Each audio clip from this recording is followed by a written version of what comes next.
evening, everyone. Am I clearly audible? Yes? Good. Do we have any doubt on the previous class? Yes, no, हमें कोई मतलब नहीं है. हमें बस आज एनवायरनमेंट पढ़ना है. हमें और कोई करेक्शन स्टेट एनिमल वो याद है हमको. थैंक यू, आप रिमाइंड करा दिया आपने. देखिए, उत्तराखंड का स्टेट एनिमल नहीं होता है स्नो लेपर्ड. उत्तराखंड का मस्क डियर है ना. Uttarakhand state animal is musk deer. That is of Himachal Pradesh. Snow leopard Himachal Pradesh और लद्दाख लद्दाख यूनियन टेरिटरी. ठीक है, वो एक आप करेक्शन कर लीजिएगा. Thank you Diksha for this. चलिए, any other doubt we have? बेटा बहुत ऑप्टिमिस्टिक टारगेट है, बहुत ही ज्यादा, लेकिन कोशिश करते हैं कि आज हम एनवायरनमेंट खत्म करें. लेकिन नहीं होगा. हमें पढ़ते पढ़ते फ्रस्ट्रेशन हो गई थी, क्या है यार, क्यों यार. तो आपको पढ़ते पढ़ते तो हो ही जानी है. ठीक है, तो जैसे ही लगेगा नहीं बस हो गया, तो वैसे ही बंद कर देंगे. ठीक है, ओके. एनी डाउट बता दीजिए. कुछ बहुत इंपॉर्टेंट चीजें हम लोग करेंगे जिससे क्वेश्चन आने के चांसेस बहुत ज्यादा. ठीक है, today's class from the point of view of prelims will be very important, because हर साल रिपोर्ट से क्वेश्चन आता ही आता है ना. Very good. एंड आज हम पे पढ़नी है स्टेट ऑफ फॉरेस्ट रिपोर्ट. ठीक है बच्चों, so let us start with today's lecture. So we'll start with the reports first, then we'll go back to the species. ठीक है, स्पीशीज में जितना याद रह जाए उतना अच्छा. ये देख लो वैसे अपने यहाँ तो खुल गया है बेटा. केसर हिंद, क्योंकि क्वेश्चन आ चुका है कौन से स्टेट की बटरफ्लाई बनी थी एक बार. ठीक है, तो Kaiser Hind is a butterfly that has been approved as the state butterfly of Arunachal Pradesh. ठीक है, Kaiser Hind butterfly is the state butterfly of Arunachal Pradesh. Kaiser Hind का मतलब इंग्लिश में होता है एम्परर, तो हिंद लगा हुआ है तो एम्परर ऑफ इंडिया. इससे ज्यादा बेटा जानने की जरूरत नहीं है, क्योंकि याद रहेगा नहीं, क्योंकि बॉटनी का पेपर है. बस ये याद रखते हैं क्वेश्चन केसर हिंद कहां पर है, क्योंकि पहले Maharashtra made the monarch butterfly as the state butterfly. ठीक है, तो that was monarch butterfly. This is the emperor of India butterfly. ये डिफरेंस है. तुम clear?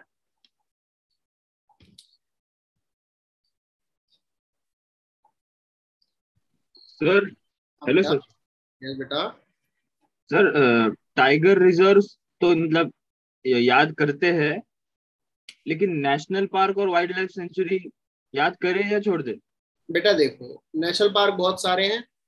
Tiger reserve, wild life sanctuary 400 के करीब है. ठीक है, याद रह जाए अच्छा है, ना याद रहे तो बहुत ज्यादा डिटेल में उसके पीछे नहीं जाना है. ठीक है, क्योंकि गारंटी नहीं. अगर यूपीएससी लिख के दे दे कि वाइल्ड लाइफ सेंचुरी से क्वेश्चन आना ही है, तो हम बोलेंगे सब पढ़ लो, चाहे 1000 हो, याद करके जाएंगे. लेकिन कहीं लिखा ही नहीं कि वाइल्ड लाइफ सेंचुरी से आएगा भी, है ना. अगर यूपीएससी बोल दे कि one question will be asked from wild life sanctuary, हम 400 की 400 याद कर लेंगे, है ना. Okay sir. याद नहीं करना है, आइडिया होना चाहिए कि ये कहाँ है, सुना है, उधर की तरफ हो सकता है, वहां तो नहीं है. And such questions can be very easily solved when you know even one or two of them. Major पता होना चाहिए. जैसे पक्के है, पक्के कहाँ है? अरुणाचल प्रदेश. अरुणाचल प्रदेश का दूसरा नाम क्या है? पखुई. पखुई. ठीक है, अरुणाचल प्रदेश. ये यही क्वेश्चन आया था, क्योंकि बार बार न्यूज में रहता है. पन्ना कहाँ है? मध्य प्रदेश में है. नामदापा कहाँ है? अरुणाचल प्रदेश में. ठीक है, mainly you must be aware about the reserve area, protected areas of north east India और वेस्टर्न घाट्स मेनली. ठीक है, सारे बायोस्फीयर रिजर्व पता होने चाहिए आपको. ठीक है, कितने 18-19 ही तो है बायोस्फीयर रिजर्व, है ना, वो पता होने चाहिए. इनमें से कौन से मैन एंड बायोस्फीयर रिजर्व, मतलब man and biosphere reserve programme में है यूनेस्को के, ये पता होना चाहिए. रीजन बीइंग कम है. ठीक है, रीजन बीइंग कम है, you can remember that. Is it clear? Very good. जैसे आपसे भारत रत्न बोल सकते हैं कि याद कर लीजिए, क्योंकि कम है. लेकिन अगर बोले कि सारे आप पद्मश्री याद करें तो नहीं हो सकता, है ना. और which is not feasible, we will never suggest that to be red. Clear? चलिए, अब state of forest report release हुई है. स्टेट ऑफ फॉरेस्ट रिपोर्ट कौन सी इंस्टीट्यूशन रिलीज करता है? पहला question, which institution releases state of forest report? So it is on your screen. The Forest Survey of India releases the state of forest report. Okay, The Forest Survey of India releases the state of forest report.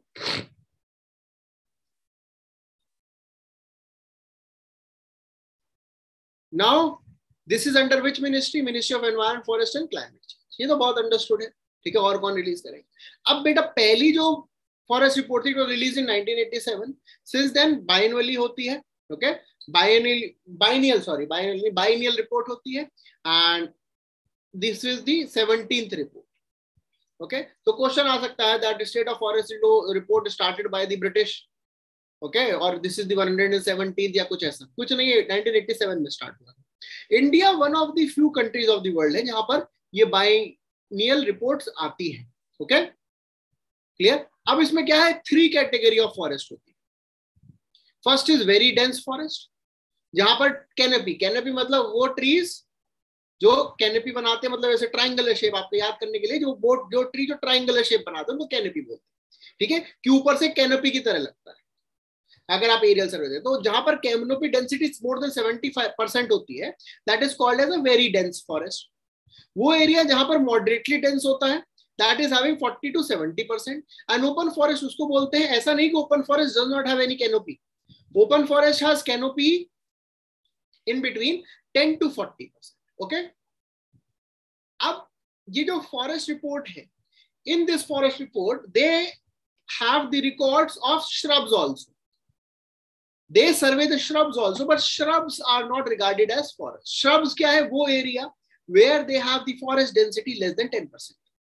That are called as the shrubs area. Okay, that are called as the shrub area where they have the density of less than 10%. ठीक है, समझ में आया कि 3 होते हैं, very dense, moderate and dense. Very dense, moderate and open. Okay, ये 3 type के होते हैं. अब पहली बार, this was the first time that the forest report have covered the forest cover of tiger reserves, tiger corridors and Gir forest.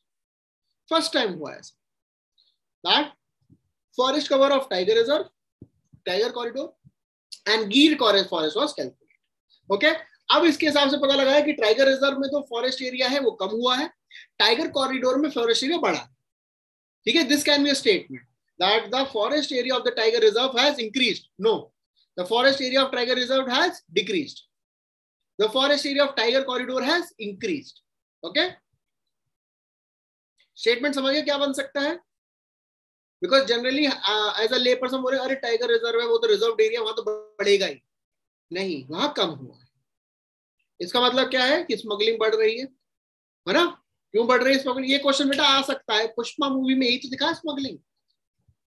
Question आने के chances बहुत ज्यादा है. Okay,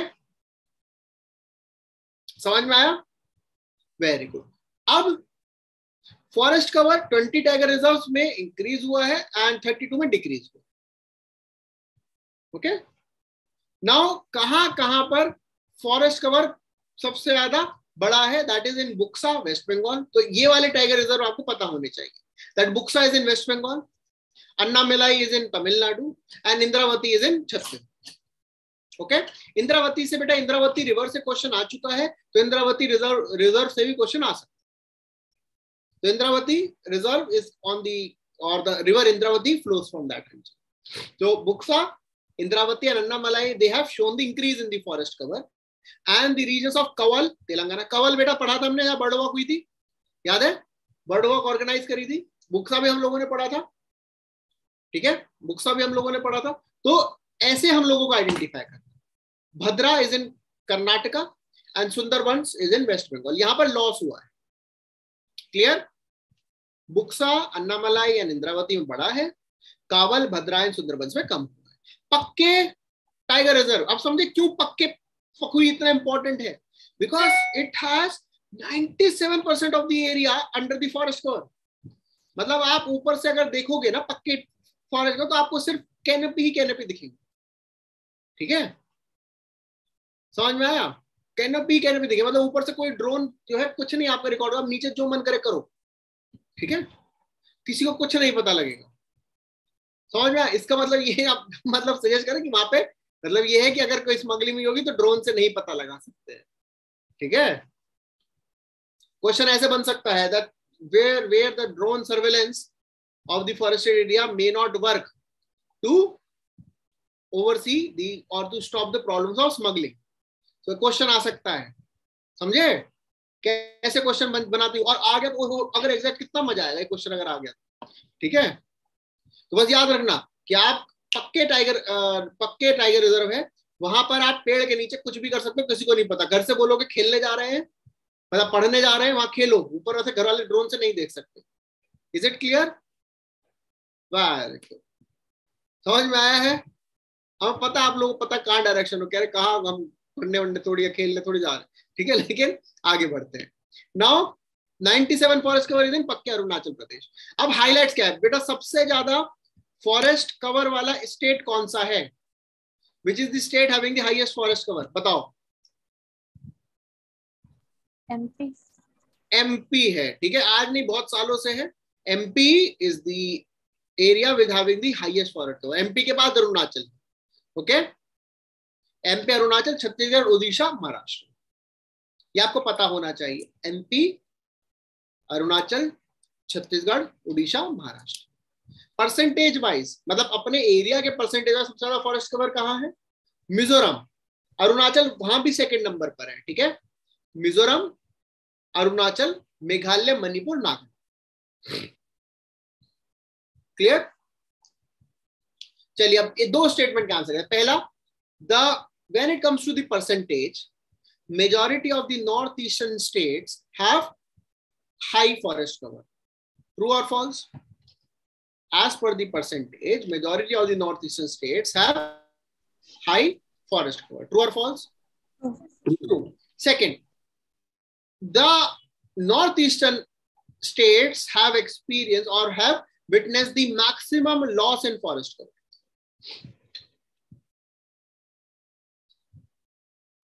The northeastern states have experienced the maximum loss in forest cover. True or false? True. True है बेटा ये भी, ठीक है। तो स्टेट्स तो हम लोग समझ गए, महाराष्ट्र, अरुणाचल प्रदेश, छत्तीसगढ़, उड़ीसा, महाराष्ट्र, देन मिजोरम, अरुणाचल, मेघालय, मणिपुर एंड नागालैंड। नहीं, अब समझिए क्या हुआ है। हमारा जो ट्री और फॉरेस्ट कवर है पिछले टाइम से 2019 वाज द प्रीवियस टाइम, वहां से बढ़ा है। कितना बढ़ा है? 0.4%, सॉरी 0.04%, ठीक है। Earlier it was 21.67, now it is 21.7, ठीक है। हमारा टारगेट कितना है? कितना फॉरेस्ट एरिया होना चाहिए हमारे यहाँ? 30%। 30%? पक्का? 33%। हाँ बेटा, 33%। 33%, yes, okay. 33% as per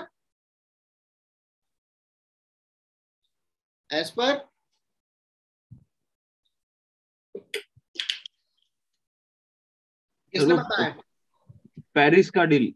Paris का डील नहीं बेटा, as per national forest policy 1988, okay. हमारा टारगेट आज से नहीं, बहुत टाइम से, और हम लोग बस पास में ही है, हम लोग बहुत ज्यादा दूर नहीं है, बस 12% और बढ़ाएंगे तो विल रीच देयर, ठीक है। नाउ स्टेट्स जहां पर हाई फॉरेस्ट कवर हुआ है, मतलब इंक्रीज हुआ है फॉरेस्ट कवर में, that is Telangana, Andhra Pradesh and Orissa. Telangana, Andhra Pradesh and Orissa have witnessed a high forest cover. अब लॉस कहां पर है? Arunachal, Manipur, Meghalaya, Mizoram and Nagaland, okay. यहां पर लॉस हुआ है फॉरेस्ट कवर, ओके। मैंग्रोव्स भी बड़े हैं। Mangroves 17 square kilometre square area बड़ा है मैंग्रोव्स का, यानी कि मैंग्रोव्स कम नहीं हुए, ओके। ओवरऑल फॉरेस्ट भी बड़ी है, ओवरऑल मैंग्रोव भी बड़े। फॉरेस्ट फायर पिछले टाइम के मुकाबले forest fire has increase, and according to this report by 2030 45 to 64% of forests in India will experience the effects of climate change and rising temperature, okay। इसमें से 35.46% forest जो है they are prone to forest fires, okay. Carbon stock pile जो है forest का बढ़ गया है। Earlier it was the 7204, now it is 79.4 million, okay. Bamboo forest भी बढ़ गई। ये हमारी फॉरेस्ट रिपोर्ट है 2020। इससे कोई डाउट हो तो बताइए। प्रॉब्लम क्या है तो आप समझ गए भाई, फॉरेस्ट एरिया कम हो रहा है काफी जगहों पर, है ना। 5 स्टेट में अगर हम नॉर्थ ईस्ट से, वहां कम हो रहा है। कुछ एरियाज है जहां पर स्क्रब बढ़े हैं, स्क्रब बढ़ रहे हैं, मतलब स्क्रब नहीं श्रब है, ठीक है, ये श्रब्स होगा, तो श्रब्स बढ़ गए हैं, मतलब ओपन फॉरेस्ट से भी कम, less than 10% of the tree cover है, तो वो हमारे लिए प्रॉब्लम है। और प्रॉब्लम क्या है कि वेरी डेंस फॉरेस्ट भी बड़े हैं, लेकिन जो मेनली हमारा जो एरिया है वो है ही जो है ओपन फॉरेस्ट वाले रीजन में, वही कम हो रहा है।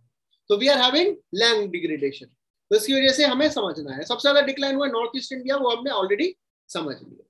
नॉर्थ ईस्ट इंडिया में डिक्लाइन के रीजंस क्या है? पहला natural calamity, heavy rains and landslide, दूसरा एंथ्रोपोजेनिक एक्टिविटी, एंड तीसरा development of the region with through forest deforestation. Okay, ये सारे प्रॉब्लम्स है नॉर्थ ईस्ट में कम होने। ओके गाइस, यस और नो? फॉरेस्ट रिपोर्ट से क्वेश्चन आने के चांसेस बहुत ही ज्यादा रहते हैं। कितने रहते हैं? बहुत ही ज्यादा। Okay, are we clear? चले आगे बेटा। दूसरा क्वेश्चन जो आने के चांसेस बहुत ज्यादा है, that there is a desertification and land degradation atlas which is released. किसने रिलीज करी है? अगर नहीं पढ़ा होगा तो 100% आंसर गलत ही दोगे, ठीक है। इसरो, क्योंकि आप दूर दूर तक इसरो तो नहीं मार्क करते, है ना। मिनिस्ट्री ऑफ रूरल डेवलपमेंट कर देते, मिनिस्ट्री ऑफ माइंस कर देते, ministry of environment forest and climate change कर देते, लेकिन इसरो नहीं करते, है ना। कह रहे अब ये काम रह गया इसरो का, है ना। तो इसरो ने रिलीज करी है एक डॉक्यूमेंट जिसको बोलते हैं desertification and land degradation Atlas. Clear? इस एटलस के हिसाब से लैंड डिग्रेडेशन बढ़ा है कि कम हुआ है? बढ़ा है। ऑब्वियो, जब फॉरेस्ट कम हुई है तो फॉरेस्ट कम कहीं से तो हुई होगी, है ना। फॉरेस्ट कम कहीं से तो हुई, और जो कम हुई है that is called as land degradation. Very good. तो हमारा जितना एरिया था वो डिग्रेडेशन पिछले टर्म के कंपैरेटिवली 28-19 में जो डिग्रेडेशन हुआ है, it is 97.85 million hectare, which is increased from the previous data, which was 94.53 hectare in 2003-5 and 96 million hectare in 2011-13. It means the desertification has increased. This desertification has increased in the states like Rajasthan, Maharashtra, Gujarat, Karnataka, UT of Ladakh, Jharkhand, Odisha, Madhya Pradesh, Telangana. ये आपको याद नहीं रहेगा। याद क्या रहेगा कि desertification degradation कम कहां पर हुआ? तो लैंड डिग्रेडेशन कम हुआ है UP, Rajasthan and Telangana. Okay, UP, Rajasthan and Telangana. समझ में आया? अब राजस्थान 2 जगह है, राजस्थान में कम हुआ है, बढ़ा नहीं, मतलब सॉरी, हाँ कम हुआ है, बढ़ा नहीं है। चलिए, यहां तक कोई दिक्कत, कोई टेंशन, कोई मेंशन? कट। अब ये अगर हम देखते हैं, ये डेजर्टिफिकेशन है, इसके रीजंस क्या है, क्यों बढ़ा है बच्चों desertification? Why there is a increase in desertification? तो सबसे बड़ा रीजन है डेजर्टिफिकेशन का एक्सट्रीम वेदर इवेंट्स और डिग्रेडेशन का extreme weather event, that is drought. ठीक है, ड्रॉट की वजह से लैंड डिग्रेडेशन बढ़ रहा है। दूसरा ह्यूमन एक्टिविटीज है जिसकी वजह से सॉइल पोल्यूशन बढ़ जाता है। ठीक है,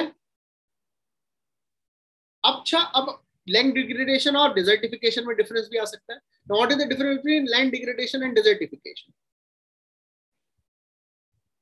difference between land degradation and desertification.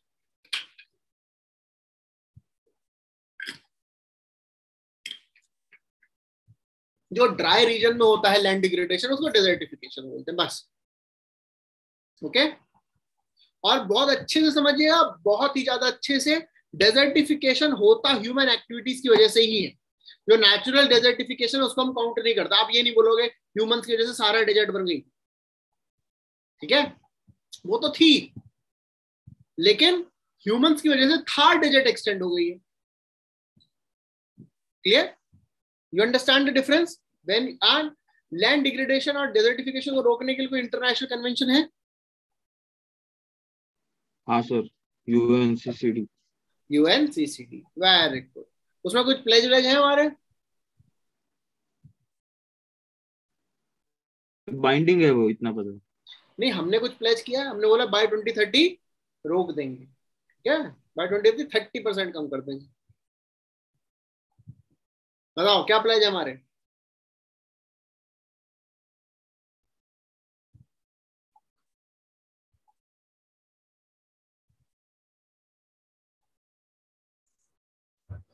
India is not part, I think. नहीं पढ़ा? 2030 तक है, 30% से 50% से कम कर देंगे, ठीक है।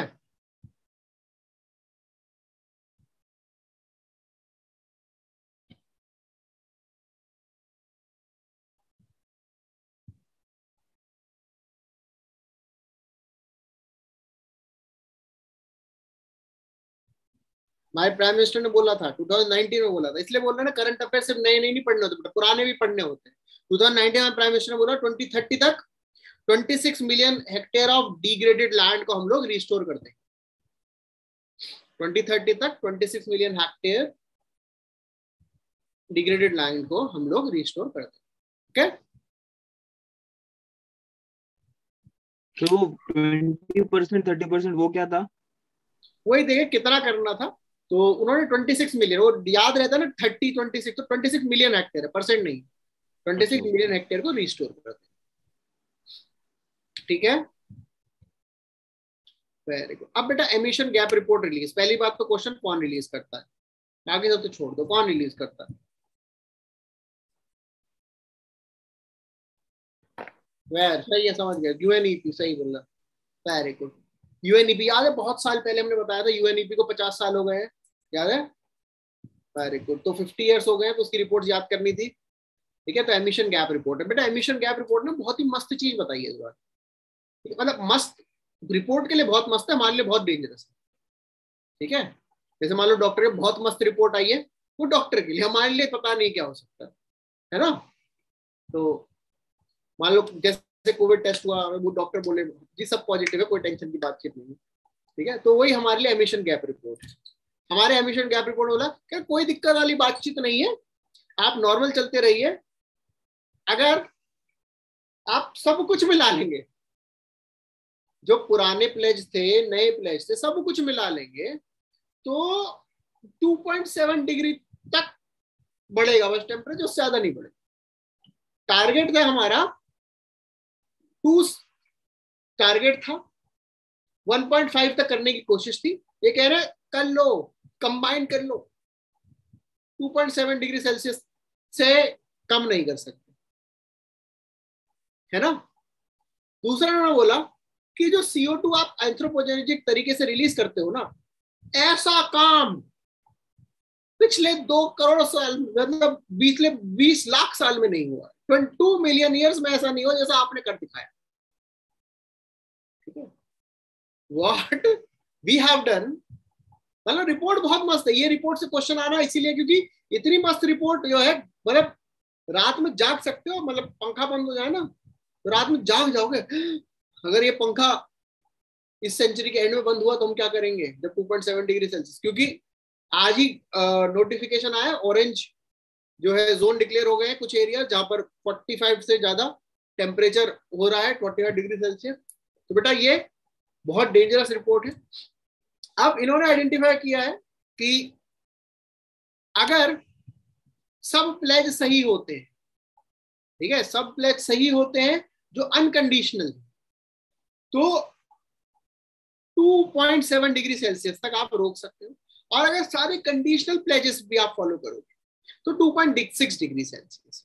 अगर कंट्रीज, जिन कंट्रीज ने बोला है that they will reach the net zero, अगर वो फॉलो कर लेते हैं बाय द टाइम, जैसे यूएस से 2050, China 2060, India 2070, if they follow it by then in that condition आप 2.2 डिग्री सेल्सियस तक रीच कर सकते, ठीक है। दूसरा वाला G20 कंट्री कोई भी ट्रैक पर नहीं, ना तो पुराने ना नए, ठीक है। तो this is the emissions gap report, simple सा है ना। क्वेश्चन आ सकता है इससे, क्योंकि आप बोलोगे 2.7 थोड़ी बढ़ेगा, हमने बहुत रिपोर्ट पढ़ी है 1.5 से 2 की तरह बात होता है, तो यहाँ गलती आप करोगे। 2.7 बेटा बहुत ज्यादा होता है, 2.7 है ना, अभी हम हल्के में ले रहे हैं, लेकिन अभी टेम्परेचर कितना बढ़ा है, 3-4 डिग्री तो बढ़ा है पहले से टेम्परेचर, बेकार इतनी गर्मी लग रही है हमें, है ना।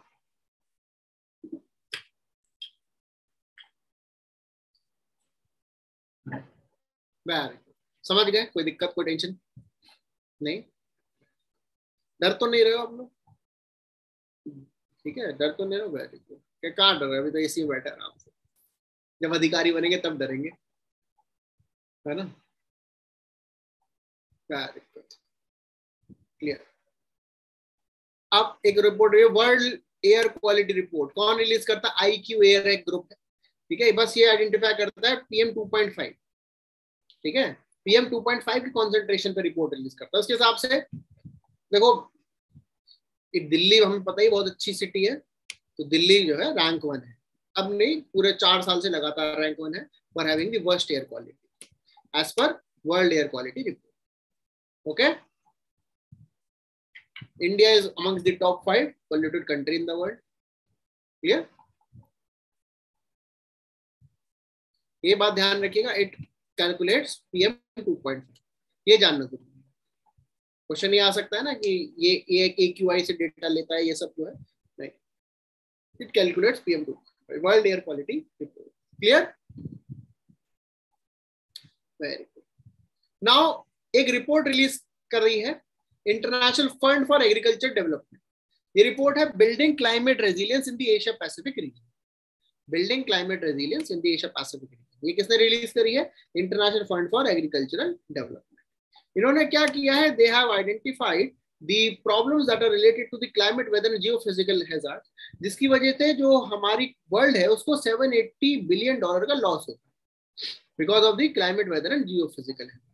और उन्होंने आइडेंटिफाई किया है जो थ्रेट है वो रूरल पॉपुलेशन जो रेट फॉर एग्रीकल्चर पर डिपेंडेंट उनको सबसे ज्यादा, ठीक है, तो ये इन्होंने आइडेंटिफाई किया agriculture international fund for agriculture and fund for agriculture development. इनका एक प्रोग्राम है IFAD का, very famous programme, adoption for small holder agriculture programme. जो स्मॉल लैंड होल्डर्स होते हैं ना, हाउ दे विल अडॉप्ट, क्योंकि उनके पास ना तो मशीन इतनी ज्यादा होती है ना उनके पास बाकी चीजें अडॉप्ट करने का होता है। जो स्मॉल लैंड होल्डर्स हैं they are the most vulnerable. तो ये फ्लैगशिप प्रोग्राम था IFAD का, जो स्मॉल फाइनेंस फार्मर्स को फाइनेंस देता है in the name of environmental finance. This was focused upon 41 countries, इसमें रूरल डेवलपमेंट भी इंक्लूड होता था in countries like Bangladesh, Bhutan, Cambodia, Laos, Vietnam and Nepal. ये 2012 to 17 था। अब ये कंटिन्यू हुआ है in the name of adoption for small holder agriculture programme plus, ठीक है। प्लस क्या है, plus is the focus on women and youth, ठीक है। जैसे REED है ना, रीड है और एक रीड प्लस है, तो प्लस का क्वेश्चन यूपीएससी ने पूछा है बेटा, क्वेश्चन प्लस का मतलब क्या है, ठीक है। उसमें क्या था, लोकल कम्युनिटी पे फोकस है रीड प्लस में, इसमें वुमेन एंड यूथ पर फोकस, ओके।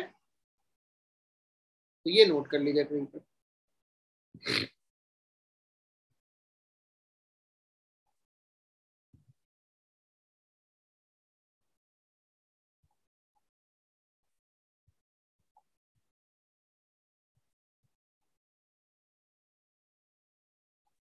ASAP प्लस में ASAP प्लस का मतलब और जल्दी आओ।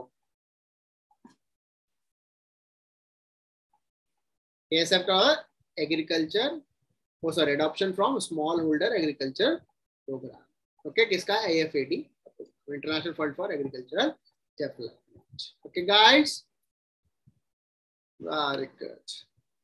ग्लोबल रेजिलियंस इंडेक्स, देखो बेटा वर्ल्ड के ना ये 10 वो है, ठीक है, 10 ऑर्गेनाइजेशंस या NGOs ने मिलके ये 10 हैं। Coalition for disaster relief infrastructure, coalition for climate resilient investment, Fathom, Gem Foundation, insurance development forum, Oasis land modelling, UK centre for green finance and investment, United Nation office for disaster risk reduction, University of Oxford and Willis Towers Watson. इन सब ने मिलकर एक index बनाई है that is called as the global resilience index initiative, global resilience index initiative that was launched in the COP26। इन्होंने क्या बोला, एक यूनिवर्सल मॉडल बनाया है जो 2 गोल्स पर काम करेगा। पहला, ये एक ओपन सोर्स इंडेक्स है जहां पर आप सारी जो सोर्सेज हैं यू कैन एक्सेस, मतलब कहां से जो डेटा है you can access the source, तो you can get the benefit. ठीक है, you can use the sources will be open and it will help you to have insurance risk modeling principles। मतलब आप रिस्क को model कर सकते हो on the basis of insured models. Second, you can share these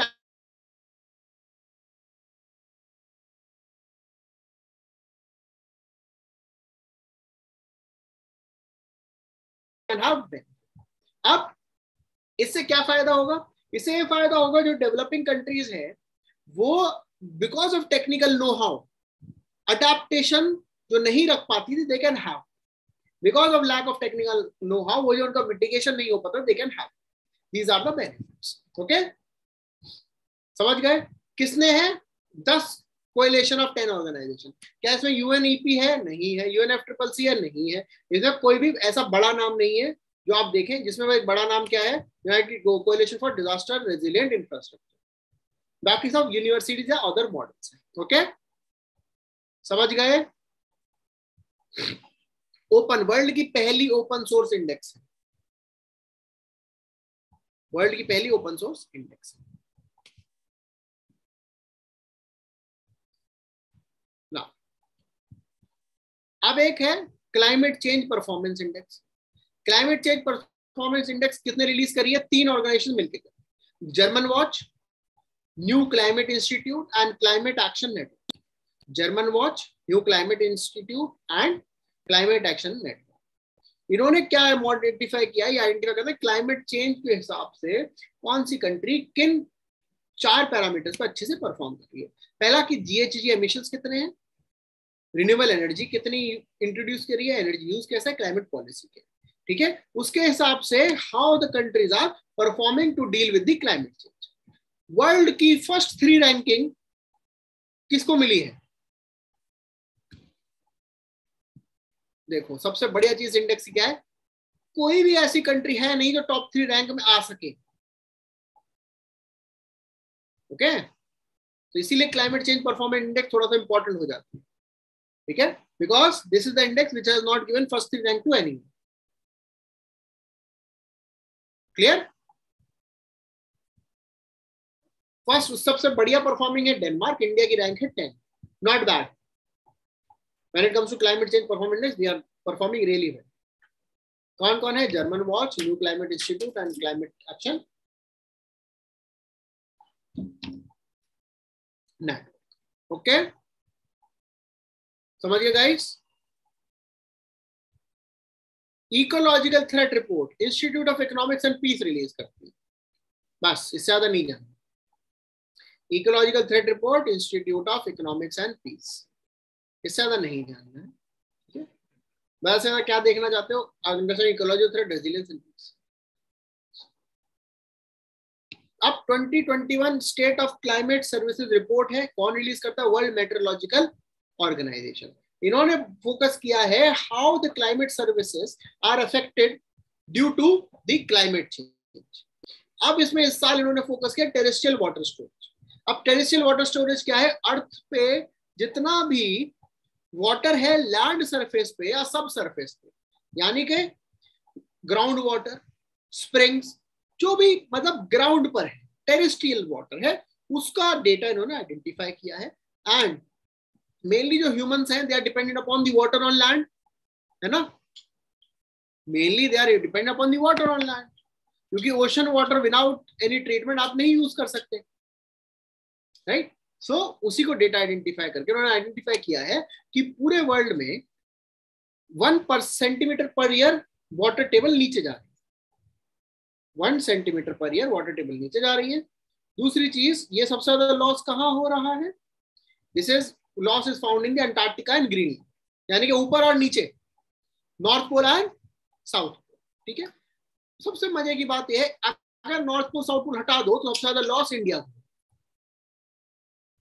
ठीक है, तो हमारे लिए सबसे डेंजरस चीज है, क्योंकि हमारी पॉपुलेशन एरिया के हिसाब से वैसे ही बहुत ज्यादा है, तो अगर हमारे यहाँ सबसे ज्यादा लॉस हो रहा है तो that is very dangerous.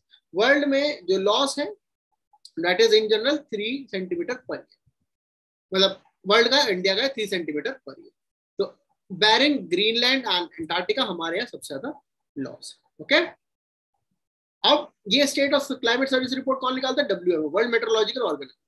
World meteorological organisation क्या है? एक ऑर्गेनाइजेशन है that is to identify the problems और issues related to the forecast and early warning, to mitigate and prevent disasters, to monitor and forecast chemical spills and oil spills, forest fire, volcanic ash, as, haze and nuclear isotope. ये depletion of ozone layer भी यही identify करता है। It acts as the जो WMO and UNEP establish, WMO plus UNEP IPCC एक आता है ना, IPCC की रिपोर्ट आई है, WMO एंड UNEP ने ही मिलकर बनाया है IPCC, international planet panel on climate change. Clear? WMO आप बेसिक में पढ़ ही चुके होंगे। अब state of climate in Asia report release करिए WMO। ठीक है, एशिया के क्लाइमेट में क्या क्या हो रहा है, इतना इंपॉर्टेंट नहीं है। ठीक है, रीडिंग एक बार लगा लीजिए, इतना important. Green house gas bulletin कौन निकालता है? WMO।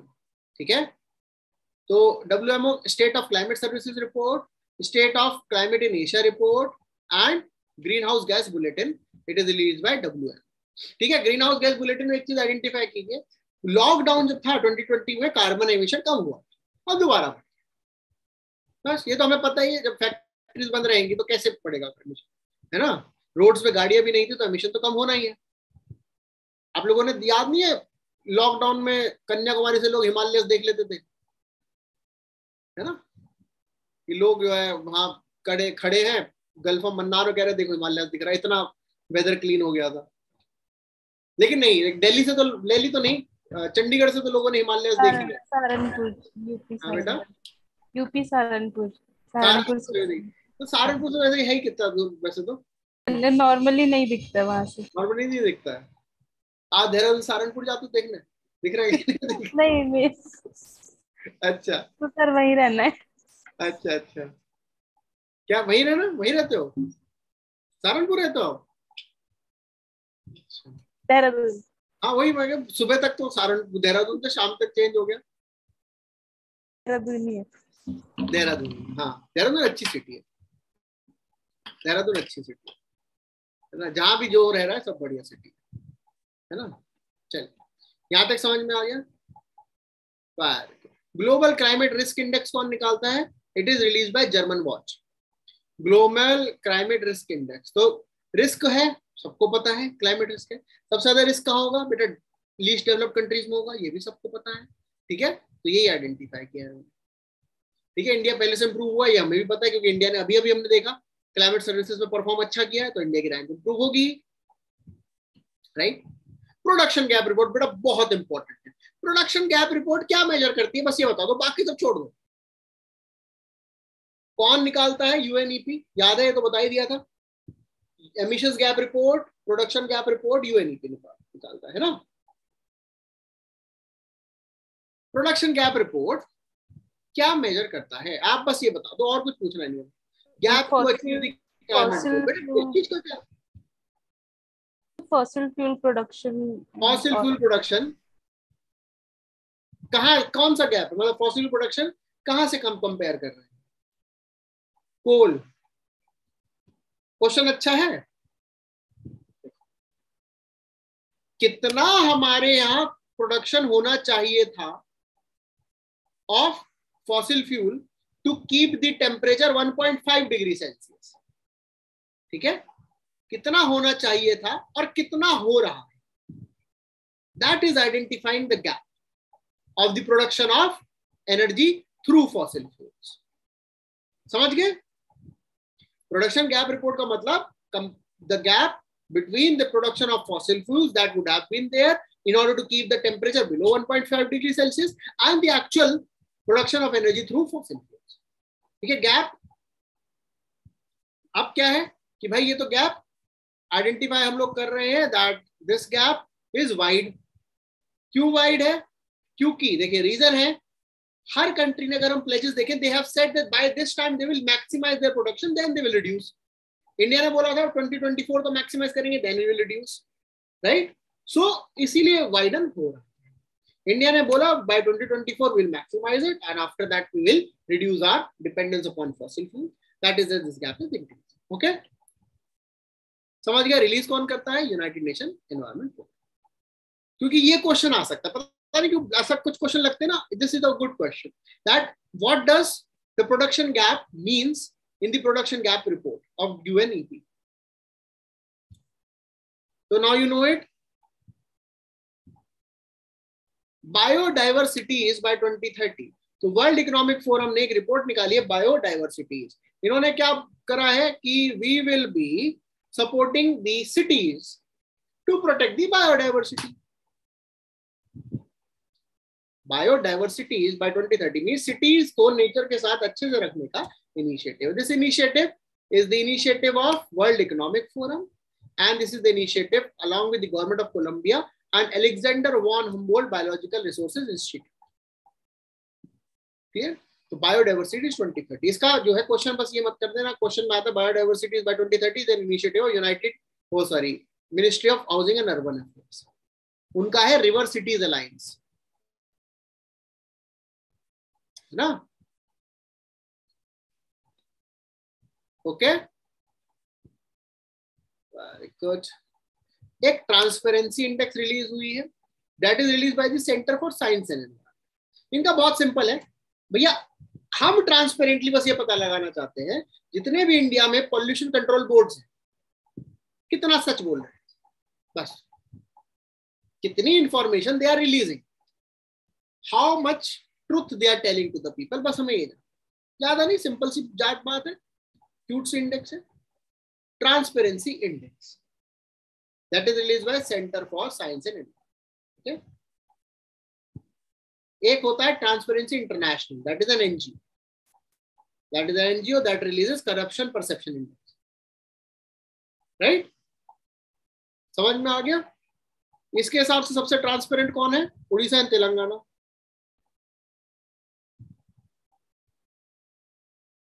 इनका सबसे ट्रांसफर है उड़ीसा एंड तेलंगाना।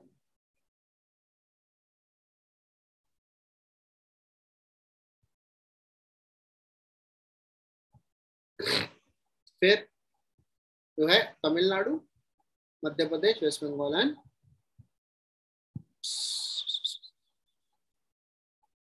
गोवा। ओके, अरे ये बहुत अच्छा इनिशिएटिव, बहुत अच्छा इनिशिएटिव। हमें पता नहीं, मतलब आज जितने कर रहे हैं ना, इनमें से एक क्वेश्चन तो फंसेगा। Whatever we are doing today उसमें से एक क्वेश्चन तो आएगा ही आएगा, ठीक है? और आ जाएगा तो जो है आप लोग उस दिन रेट डिसाइड करके हम लोग देंगे, ठीक है? हमें एक लग रहा है किसी को रखना भी होगा जो बताए कि किसको क्लास में वाला बताया था क्वेश्चन आएगा, ठीक है? आप में से कोई भी ऑनेस्टली जो है बताना कि ये चीज हमने क्लास में थी और ये वाला क्वेश्चन है, ठीक है? ऑनेस्टली बताइएगा, क्योंकि हमें एक्चुअली हर साल वो ज्यादा हमसे वो नहीं हो पाता कि 100 में से 120 क्वेश्चन हमारी क्लास से आए, ठीक है? कि कौन निकाले पुराने क्वेश्चन, कौन निकाले यूपीएससी के पेपर, ठीक है? तो जो भी हम बोलते हैं, अगर आप लोगों को क्वेश्चन वो पेपर में सॉल्व होता है और याद होता है कि क्लास में हुआ था तो बता दीजिएगा, ठीक है? Very good. Children's climate risk index, ये UNICEF United Nations Children's Fund का इनिशिएटिव है along with Fridays for Future, कि क्लाइमेट चेंज का बच्चों पे क्या इफेक्ट है, ओके? बच्चों पे क्या इफेक्ट है? तो इसमें बच्चों की सबसे ज्यादा इफेक्ट क्या होगी? Health, education and their protection. और सबसे ज्यादा बच्चों को प्रॉब्लम होगी वाटर शॉर्टेजेस की वजह से, ओके? सबसे ज्यादा प्रॉब्लम होगी बच्चों को वाटर शॉर्टेजेस की वजह से, क्योंकि बेटा बच्चों की प्रोपेंसिटी नहीं होती इतनी कि वो ज्यादा देर प्यासे रह पाए, है ना? तो इसीलिए acute water shortage will cause problem for Indian children.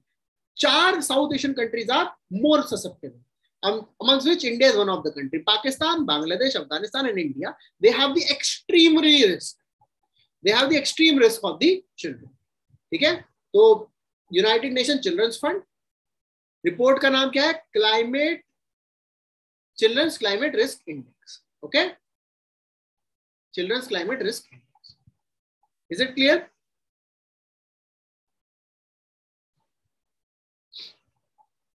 अब एक रिपोर्ट है state of finance for nature report, ये रिलीज करता है world economic forum and economics for land degradation.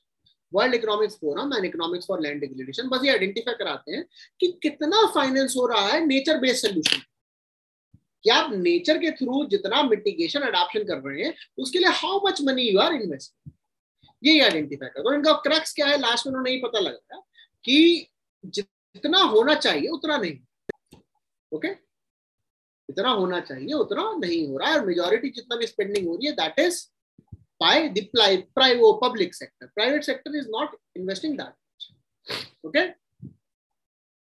State of finance for nature, UNEPA, world economic forum, economic for land.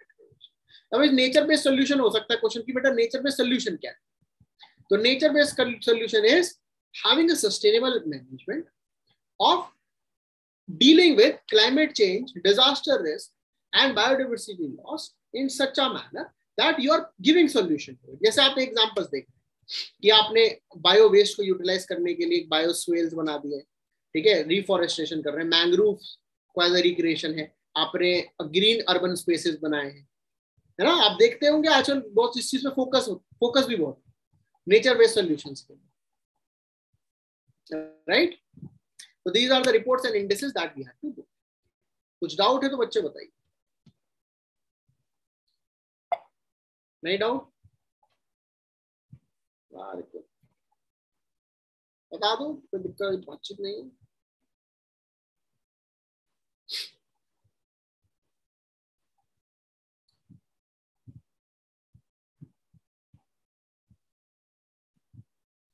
आओ अपनी species पे दोबारा वापस आ जाए।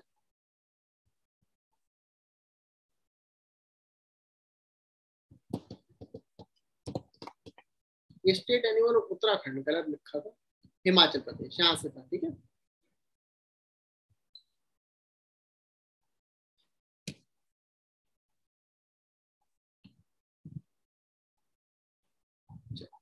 थोड़ी बहुत स्पीशी पढ़ेंगे, फिर आगे। लेसर फ्लोरिकॉन, ये ऐसी स्पीशी दिखती है ये बहुत ज्यादा डिस्टेंस नहीं ट्रैवल कर पाती, तो पहली बार इसने अपना डिस्टेंस एलिवेट ट्रैवल किया राजस्थान टू महाराष्ट्र, ठीक है, इसीलिए इसको ट्रैक किया कि भाई इतना डिस्टेंस ने ट्रैवल। लेसर फ्लोरिकॉन एंडेंजर्ड स्पीशीज है, ठीक है, it is the smallest bird of the bustard family, ठीक है, बस्टर्ड फैमिली की स्मॉलेस्ट बर्ड है। ये राजस्थान, मध्य प्रदेश, गुजरात और अब महाराष्ट्र में भी पाई जा रही है। सर हाँ बेटा। सर पहले देखो वो तीन टाइगर रिजर्व्स थे जहां पर टाइगर नहीं थे, उसमें से हमने मतलब इसके पहले पढ़ा कि एक जगह पे मिल गया है, तो अगर अभी क्वेश्चन आता है तो उसे मतलब ये करना है कि 3 में नहीं सिर्फ 2 में ही नहीं है। तुमको नहीं पूछेंगे ना बेटा, उनको क्या पता दोबारा मिल गया, टाइगर को कौन रोक पाएगा? अच्छा, मतलब ऐसा आएगा ही नहीं। कैसे मान लीजिए कि वहां नहीं है, अनटिल अनलेस कहीं पर आर्टिफिशियली ना इंट्रोड्यूस कर रहे हैं। जैसे चीता है ही नहीं, कहीं से लाएंगे ही तो पूछ सकते हैं, क्योंकि उन्हें पता है कि कौन आ रहा है, कौन ला रहा है, कब लाएगा। अदरवाइज टाइगर जो है कहीं भी पहुंच सकता है ना। जो ऐसी चीज जिसकी कोई गारंटी नहीं है यूपीएससी में नहीं पूछा है, क्योंकि बेटा केस कर देंगे बच्चे कि हमने तो पढ़ा था, है ना, तो क्वेश्चन ही हटाना पड़ जाएगा। आपको पता है ना यूपीएससी 2020 के प्रीलिम्स में 3 क्वेश्चन हटे थे, 100 की नहीं 97 क्वेश्चंस में से मार्क्स आए हैं यूपीएससी 2020 में, 97 क्वेश्चन, तभी तो कट ऑफ कम गई है। आप हम लोग सोच रहे थे अरे यार बड़ी कम कट ऑफ गई, कट ऑफ कम नहीं है बेटा, क्वेश्चन हटे हैं 3। सर एक और जनरल पूछना था सर, अभी हमने प्री दी और पीडीएफ में हमारा रोल नंबर नहीं आया, लेकिन हमारा रिजल्ट आता है वेबसाइट पे कि हमें कितने आए थे वो देखने के लिए। हाँ आएगा 1 साल बाद, जैसे मान लीजिए 2021 का प्री था, फाइनल रिजल्ट आ जाएगा, उसके 15 डेज के अंदर मार्कशीट जो आती है उसमें प्रीलिम्स की मार्कशीट। लेकिन अगर उसमें सीसेट क्वालिफाई नहीं हुआ रहेगा फिर भी आएगा? सीसेट के मार्क्स आएंगे फिर कितने। अच्छा ओके। तो ये लेसर फ्लोरिकॉन। अब बेंगाल फ्लोरिकॉन है, जो एनवायरमेंटलिस्ट हैं उन्होंने बोला है कि भैया लैंड यूज चेंज आप कर रहे हो in the Kokilabari seed farm, Kokilabari seed farm is in Assam, उसकी वजह से जो बंगाल फ्लोरिकॉन है उसको थ्रेट हो, ठीक है, तो इसलिए उसको प्रोटेक्ट कीजिए। बंगाल फ्लोरिकॉन ऐसी दिखती है। बंगाल फ्लोरिकॉन पाई जाती है यूपी में दुधवा नेशनल पार्क में, पीलीभीत टाइगर रिजर्व में, ब्रह्मपुत्रा रीजन में पाई जाती है जल्दापाड़ा वेस्ट बंगाल में, काजीरंगा और मानस असम में, D'Ering wild life sanctuary Arunachal Pradesh में। ठीक है, बंगाल फ्लोरिकॉन जो है it is a critically endangered species, it is a critically endangered bird. ठीक है, it is also called as the Bengal bustard, it is very important. Bengal florican is very important, it is called as Bengal bustard. ये बहुत कम जगहों पर मिलती है, India और Cambodia. ठीक है, मतलब इंडिया मिलती है, कंबोडिया मिलती है, एंड बांग्लादेश में एक्सटेंट हो गई है, और बहुत कम मिल रही है नेपाल। कहाँ मिलता है generally? It is found in the flood plains of Ganga and Brahmaputra. UP में मैं आपको बता दिया, असम, अरुणाचल और वेस्ट बंगाल। ठीक है, कोकिलवाड़ी सीड पाम का है, it is a region which is the only 9 kilometre square, Kokilabari seed. Okay, hornbill जो है, दो चीजें स्टडी पाई। हॉर्नबिल एक बहुत इंपॉर्टेंट बर्ड स्पीशी है नॉर्थ ईस्ट इंडियन वेस्टर्न। ठीक है, अब जो साइंटिस्ट ने आइडेंटिफाई किया है, जो नामदाफा टाइगर रिजर्व में जो हमारे हॉर्नबिल्स हैं, they are in the symbiotic relationship with the forest, they are in the symbiotic relationship with the forest and they act as the seed disperser. ठीक है, पॉलिनेशन में बहुत अच्छा हेल्प करते हैं। सो क्वेश्चन के लिए हमें क्या समझना है? The hornbills are in the symbiotic relationship with the forest, true और फॉल्स? यस। और कौन से ट्रीज है? कैनेरियम, दे are in the symbiotic relationship with the several canopy, जिसमें से एक ट्री है कैनेरियम। ओके, नामदापा टाइगर रिजर्व बेटा बहुत इंपॉर्टेंट है, क्योंकि नामदापा जो है वो एक लौता इंडिया में ऐसा प्रोटेक्टेड एरिया है जहां पे सारे टाइप के जो आपको मिलेंगे, आपको अल्पाइन भी मिलेगा, कॉनिफेरस भी मिलेगा, ट्रॉपिकल भी मिलेगा, सब मिलता है। यूपीएससी का क्वेश्चन भी है, प्रीवियस ईयर क्वेश्चन, कैसा कौन सा है जहां पे आपको coniferous, alpine, wet evergreen, deciduous, ये सब मिलता है। ठीक है, that is Namdapha. Clear? Very good. Hornbill क्या है? हॉर्नबिल बर्ड अभी आएगी, देखिए वो समझिए। बहुत टाइप की हॉर्नबिल होती है, इनमें से एक हॉर्नबिल है। ठीक है, हॉर्नबिल मतलब इनकी जो बिल होती है उसके ऊपर एक और जो है ऐसे छोटा सा हॉर्न टाइप बिल लगा होता है। ठीक है, तो एक ये है और उनकी बिल पे हॉर्न होता है, तो इनको हॉर्नबिल बोलते हैं। गुजरात में रीइंट्रोड्यूस किए गए हैं ग्रे हॉर्नबिल। कहां से? From the reason of Madhya Pradesh. ठीक है, इनको रीइंट्रोड्यूस किए गए हैं गुजरात में हॉर्नबिल। क्लियर? क्यों इंपॉर्टेंट है? क्योंकि ये वही सीड डिस्पर्जन अभी हमने पढ़ा, ये डिस्पर्जन में काम आते हैं, तो गुजरात में भी यही काम ये करते थे। एंड दिस हॉर्नबिल ये कार्निवोरस है, मतलब सीड वीड खा लेती है, रेप्टाइल भी उठा के ले जाती है। ठीक है, कभी होता है मन करता है रेप्टाइल भी स्मॉल बर्ड्स को भी उठा के ले जाता है। ठीक है, और कभी कभी मन करता है तो बड़े एडल्ट बर्ड्स को भी ले जाते हैं, इनकी इच्छा, उस दिन क्या मन हो रहा है। ठीक है, पार्टी का क्या मन है। क्लियर?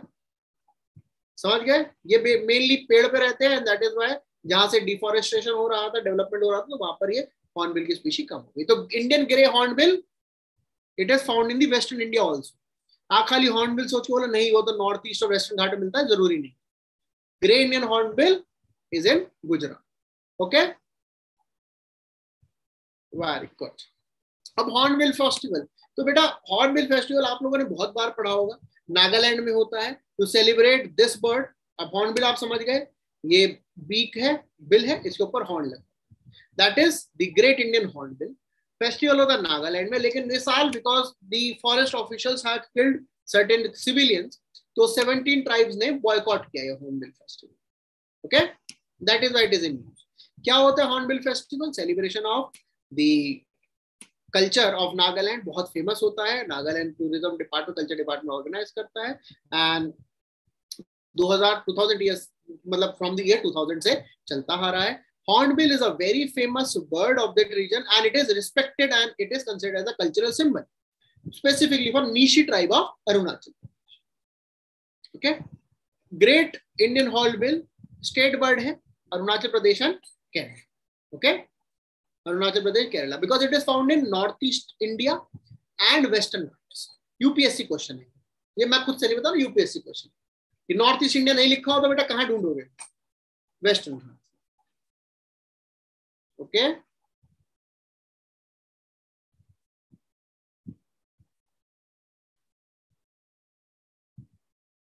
समझ गए यहां तक? इनको थ्रेट क्या है? इनकी बीक के लिए सर पे लोग लगाते हैं, फेदर्स को जो है यूज हेड गियर की तरह यूज होते हैं, क्लियर, और मीट के लिए और medicinal value of their body, these are the reason. Mainly तो इनका बीक की तरह हेड गियर। अब there is a vulture action plan. Vulture action plan क्यों है? To save the vultures, simple है, to save the vulture, vulture action plan है। This action plan is from 2020 to 2025, 2020 to 2025, जिनका सबसे main focus है कि vulture safe zone है। India में कुछ ऐसे 8 जोन्स बनाने हैं that are vulture safe zone. अब वल्चर सेफ जोन कैसे डिक्लेयर होंगे? कि यहाँ पर 2 साल से कोई भी ऐसी toxic drug that can lead to the death of vultures नहीं पाई जाती है, क्योंकि वल्चर्स की सबसे बड़ा थ्रेट है that they are dying because of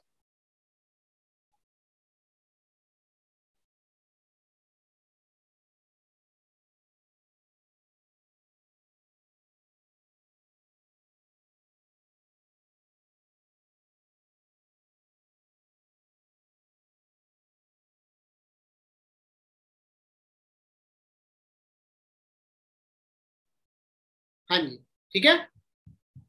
अब डेथ का रीजन क्या है वल्चर्स की? डाइक्लोफेनेक।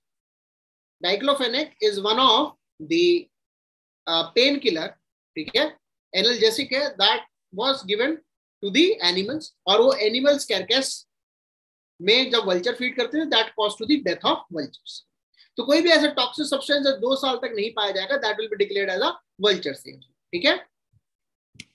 Very good. ये रेस्क्यू सेंटर्स भी बनाएंगे इंडिया में 4 जगह पर, ईस्ट वेस्ट नॉर्थ साउथ में। पहला भोपाल में बनेगा, पिंजौर में बनेगा, देन गुवाहाटी में एंड हैदराबाद।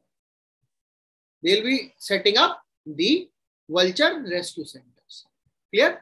अब नेशन वाइड सर्वे भी होगा for 4 years and they will ensure कि कोई भी ऐसा जो ड्रग है that is against the vultures, वो ऐसे ड्रग ना यूज हो, specially for the veterinary purposes, okay. क्योंकि अगर आप एक चीज नोटिस करें, ह्यूमंस की जो कैरकेस है उसको ओपन में नहीं छोड़ा जाता, दैट आर क्रिमेटेड, लेकिन जो एनिमल्स के कैरकेस है उनको जरूरी नहीं कि हमेशा हो, उनके लास्ट राइट्स हो, तो वो वल्चर के लिए सबसे ज्यादा डेंजरस हो जाता है। तो non steroidal anti inflammatory drugs will be introduced, clear, very. Now they will be testing that. अब रीजन आपको बता ही दिया है, प्रॉब्लम क्या है? डाइक्लोफेनेक, जिसकी वजह से बहुत सारी वल्चर क्रिटिकली एंडेंजर हो गई, ठीक है। इनमें से एक क्या है? Himalayan Griffin. हिमालयन ग्रिफिन भी रिसेंटली कैरकेस को खाया और 100 हिमालयन ग्रिफिन मर गए, ठीक है। कैरकेस को खाया, 100 हिमालयन ग्रिफिन मर गए। हिमालयन ग्रिफिन कहाँ पाए जाते हैं? असम में मिल रहे थे, तो असम में हुआ ये इंसिडेंट। क्यों हुआ है? एनिमल कैरकेस को खाया, पॉइजन था, मर गए, ठीक है। जनरली लोकल्स क्या करते हैं, जो कैरकेस होता है उसके ऊपर पॉइजन छिड़क देते हैं to kill the stray dogs, लेकिन अब बेचारे वल्चर को नहीं पता या लोकल्स को भी नहीं पता कि वल्चर्स भी होंगे, तो इसकी वजह से वल्चर्स की डेथ। समझ गए? Very good. अब ये यूरेशियन ग्रिफिन वल्चर है, पाई गई है Koyna wild life sanctuary, Sahyadri tiger reserve. तो कोयना वाइल्ड लाइफ सेंचुरी कहाँ है? महाराष्ट्र में। ये है महाराष्ट्र में, 8th रीजन में, ठीक है। इट इज द पीक और the northern most tip of western Ghats. Sahyadri से शुरू होता है ना वेस्टर्न घाट, तो बस ये रही नॉर्दर्न मोस्ट टिप। तो कोयना यहाँ पर, इसीलिए क्वेश्चन आ सकता है कोयना कहाँ है? It is in Maharashtra, okay guys.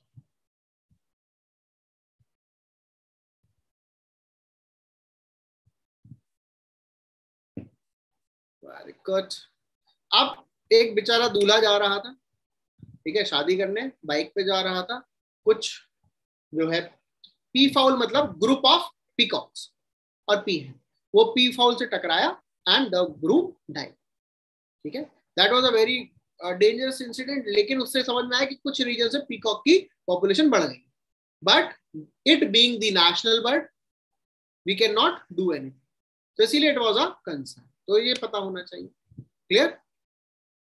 अब ये है greater adjutant stork. Greater adjutant stork, जिसको हिंदी में बोलते हैं गरुड़, it is a respected bird, okay. बहुत रिवर्ड बर्ड है because of the religious sentiments. तो जो बिहार में गरुड़ जो है, या फिर ग्रेटर एडजुटेंट, स्टॉर्क है, इन पे जीपीएस ट्रैकर लगाएंगे जिससे पता लगेगा कहाँ जा रहे हैं, तभी तो इनको ट्रैक कर पाएंगे टू कंजर्व। तो Bihar will be geo tagging और जीपीएस टैगिंग दी गरुड़। क्लियर? कुछ अब इंडिया में पहला ड्यूगोंग रिजर्व बना है बेटा, बहुत ही ज्यादा इंपॉर्टेंट है। कितना इंपॉर्टेंट है? बहुत ही ज्यादा। क्यों? क्योंकि ड्यूगोंग क्या होता है, पहला तो क्वेश्चन ये है। It is sea cow. Okay, sea cow क्यों बोलते हैं इसको?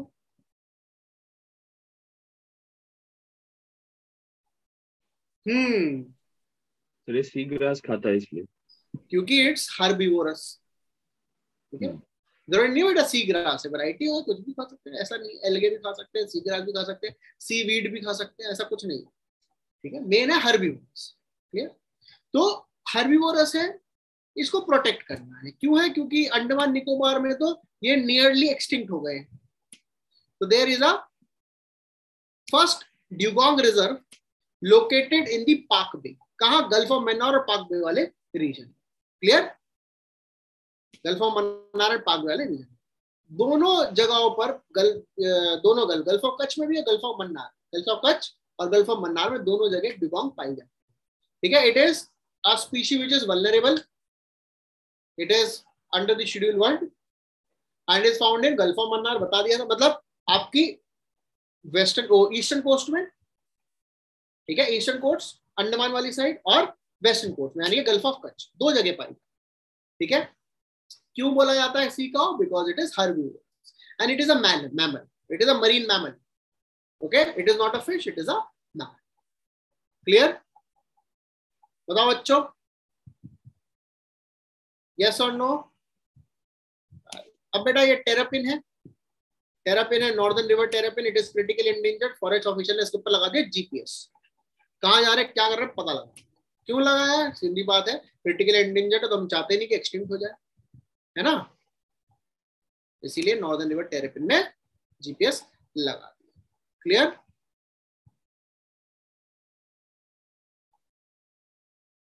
टैगिंग, जो ऑलिव रिडली है उनकी भी टैगिंग करते हैं। ऑलिव रिडली क्या है? वर्ल्ड के सबसे छोटू वाले टर्टल है। ठीक है, वर्ल्ड के छोटेस्ट टर्टल है, सबसे ज्यादा होते हैं। ये कहाँ पाए जाते हैं? गरीर माथा मरीन सेंचुरी में पाए जाते हैं। मास ब्रीडिंग करते हैं, ये जो रहते हैं उसको बोलते हैं अरीबाडा। ओके, बस ऑलिव रिडली। जियो टैगिंग करेंगे, इससे क्या पता लगेगा भाई कहाँ जा रहे हैं, क्या कर रहे हैं, कोई दिक्कत नहीं। और इनके ऊपर जो लगे मेटल टैग्स लगेंगे which will be non corrosive, जिससे उनको दिक्कत ना हो। ऑलिव रिडली, ऑलिव क्यों बोले जाते हैं ऑलिव रिडली? क्योंकि इनकी जो शेल होती है it is of olive colour. Okay, are you clear? Very good. ये रहा गहीर माथा। ठीक है, ऋषिकुल्य रिवर पे भी है, गहीर माथा पे है Rushikulya river and Devi river. ठीक है, तीन जगहों पर गहीर माथा, देवी रिवर एंड ऋषिकुल्य, इन तीन के माउथ पर देयर आर ऑलिव रिडली। बस इतना, आप इससे ज्यादा ना पढ़ा पाएंगे आज आपको। ठीक है, आप बीप बीप करने लग जाओगे कल, लेकिन एनवायरनमेंट खत्म कर देंगे। ठीक है, कल एनवायरनमेंट हम लोग खत्म कर देंगे। कोई डाउट हो तो बता दीजिए, कोई डाउट हो तो बता दीजिए। अच्छा ये बताइए, अगर कल हम लोग मॉर्निंग में क्लास रखना चाहें तो रख सकते हैं? वर्किंग डे किस किसका है? ठीक है, फिर इवनिंग में, क्योंकि एनवायरनमेंट या करंट तो बहुत इंपॉर्टेंट है। चलिए, so we'll continue tomorrow. Do you have any doubt? Yes, no? Tomorrow we'll finish environment and then we'll start economics. Are you clear? Thank you.